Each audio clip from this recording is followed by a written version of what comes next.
King of everything, unto you, O Lord, we lift our voice and we praise your holy name. Thank you. What a great way to start our service today. Please stand and say, we have a God.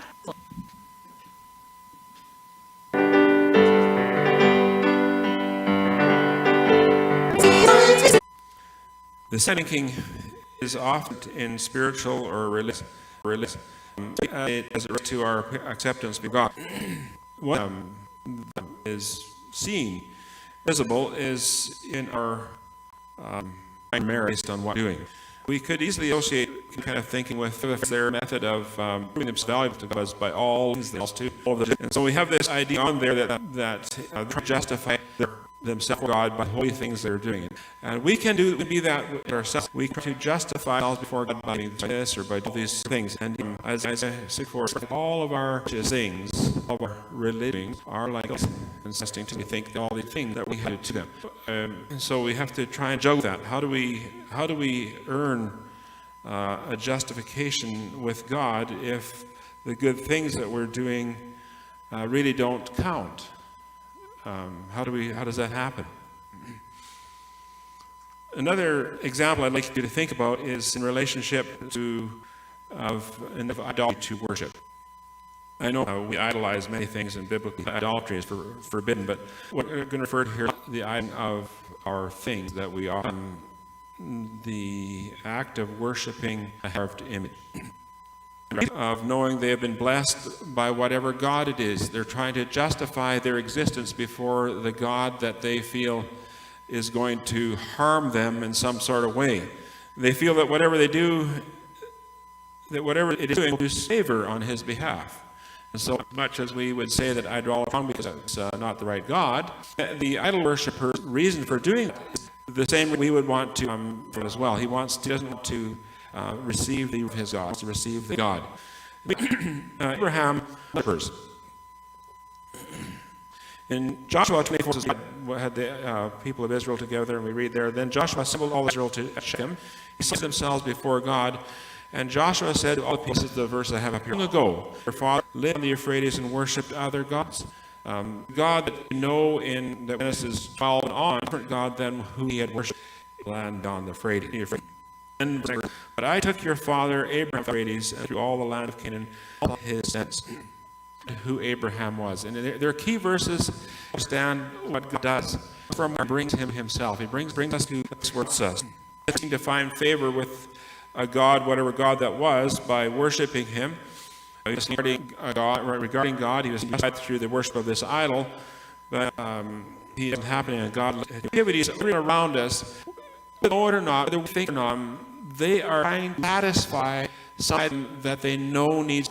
Running around, making ourselves extremely busy, doing all sorts of things. We're doing that because of a void that hasn't been filled. And Satan is really good at helping us try to fill that void so that we don't come to think about who God is. In 2 Corinthians 4, we read this about that thing that Satan says, and even the gospel is veiled, and veiled those who are perishing, or says why it held. In their case, the God of this blinds the unbelievers, keep them from seeing the gospel of the glory of Christ, who is of God. So he says, God, the world has the eyes of unbelief.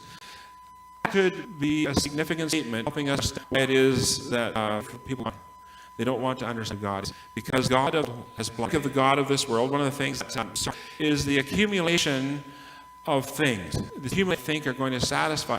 And I'm generally a wealthy nation. It's pretty easy acquiring things and we have stuff. Paul says that he writes of poor countries or countries that are in distress. And when we think of countries in distress, Ukraine is one. While they are in the distress of war, when we think that's happening there is that many people are coming to know Jesus. The things that they had gathered around no longer have importance. It's important. Well, what's important is what's going to happen to me if I die. They start to think about that. So when we think of like China, things that's happened over the past number of years, quite a few years, there are a lot of people who know Jesus because there's nothing that satisfies them. And so we have these that keep it that we want to buy our existence. We want to be able to prove is valuable, and ultimately that to try and gain approval of God, even though not be nice. I want to use that as a background to the idea that is read in Central Russia, the fact that in order to be satisfied, in order to be justified before Him, to have believe He has done, or to be Word. I think of verse 6. That's exactly what stated there. Verses 1 and we see. I'll read them. I didn't have them. I'll read them. After these things, the Lord came in a vision. Fear not, I am your reward. The picture of Abraham's struggle with what's going on. He says, "O Lord, give me, for you childless, the heir of my of Damascus." He said, "Behold, heir." And this is in relation to God's promise that He gave through him, the nation, father of many nations. This man shall not be your heir. This servant will be your heir. So a very, very thing for Abraham. Abraham was under 75, but he have a son, and so I just want to, if we could have something, it's physically an impossibility. But here God said, "This man shall not be your heir, your very shall be your heir." 13:5. He brought him outside toward heaven, as if you are able to number them. Then he said, "So shall your offspring be." And he counted it as righteous. Abraham believed His word.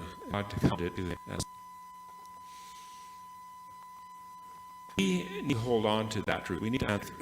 Verse 4, Paul said, Romans, he says, "For whatever is written for our instruction, that the encouragement of the Scriptures we have hope." Abraham, this is what you need to know. Verse 12, we see God working in Abraham's life. We see God's Scripture. And I'd encourage you to do that. It starts in about chapters or whatever. I'd encourage you to do that. But one of the things that you notice as Abraham lives his life, as he walks through his life year by year, day by day, whatever it is, we see him stopping every now and building an altar. And then we see him read to that altar from, you can read in 8 and 13:4, but we see him, I think through this story, I wonder if these are a time when he stops to worship God. I wonder if they're, now I know about God. Taught me something. And so as he remembers God and as he works Him. The story, we see it happening, and I ask myself, does God make sense to him yet? God's still a question in mind. I don't know, but we know that as God, as God sends him to Abraham to him, in a way cannot desire to know God more. Begins to bring to himself the same thing God begins to, in Romans 11, verse 29, we read regarding that, and His call irrevocable. In other words, God to bring us to Him, He's going to bring us fully to Himself. So due to that, Abraham had witnessed, brought him to where he trusted God, and that's what it's when he believed God that God. When we believe, it's to lean into, in other words, to put our shoulders to lean into it. And when we think of Abraham into what God has said, he's believing it 100%. In our lives, often instead of that we express faith. We have Jeremiah as one of them, where in chapter God says, "Before you in the womb, I knew you." And as you read the next verse, and the call of God on our life has longer we even know is example of call over longer. So Paul said, "I planted," about God, watered so long, and he told God, and he, like a gardener did. As we faith in God, sharing the gospel, time the word of God will a person's life. So I want to for this morning about the idea of faith that we write God. So it was to me that the law, what work do. Work always feel that do enough, and so there's never that action there. But if one to verse the faithfulness of God's grace. 2:8 is words by grace. 3. It challenged to be word was back. What was reality did not equal us. Abraham took a look at the assessment of his own situation. He says, "Well, I'm not works." He says, "God, you promised me a son, but have one. This blessing of nations being born out of him a son." And as he reasons that out in his mind, God says to him, "Well, come on outside and take a look." And he shows him the stars, and he says, "You know what? If you can count those stars, that's how many people your offspring will be."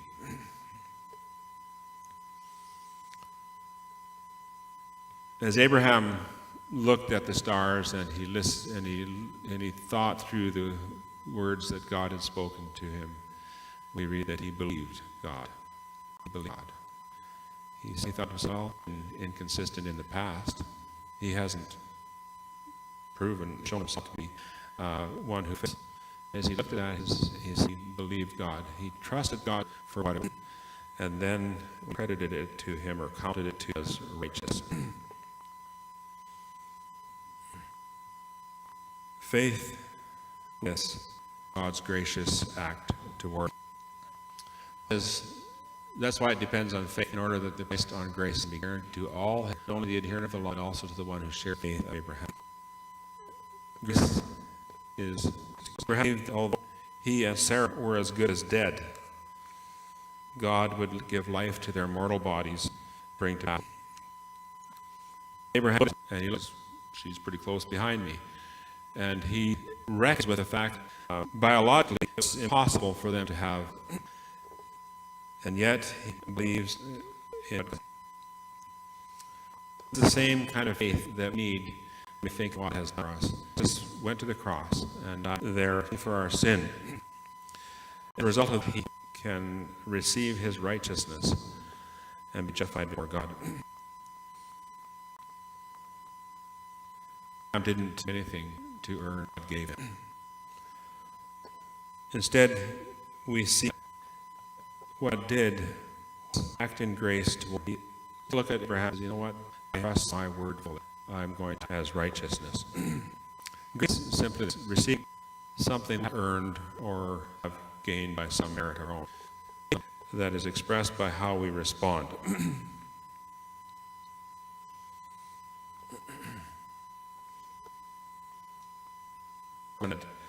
It's not by any sort of work that we do, simply by God's us planted righteousness. Romans 4 verse says, his wages are not counted as a gift or a favor, but what we could say that his wages are not counted as grace, but as for his wages counted as gift, in order that the promise may rest on grace. God's promise was strictly according to his willingness.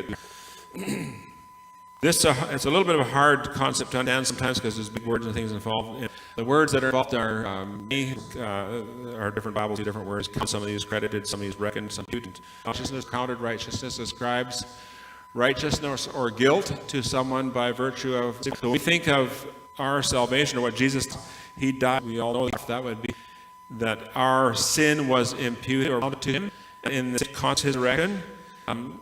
Gives us his righteousness, and that's all faith. In 2 Corinthians 13, it's our Jesus to be sin who knew sin, so that in his righteousness of God, the same thing taking place as happened in the our sin was placed on him.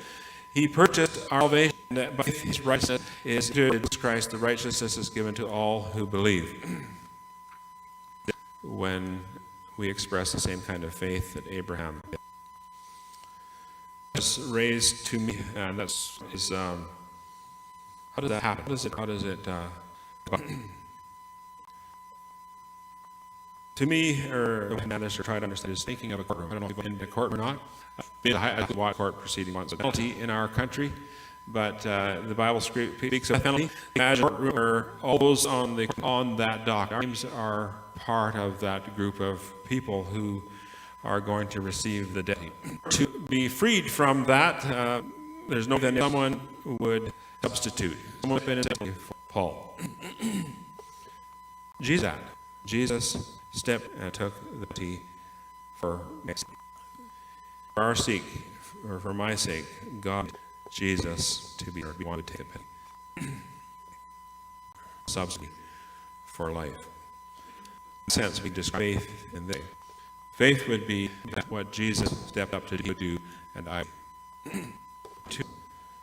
Does not automatically mean that we do right, but it puts us in a righteous position before God.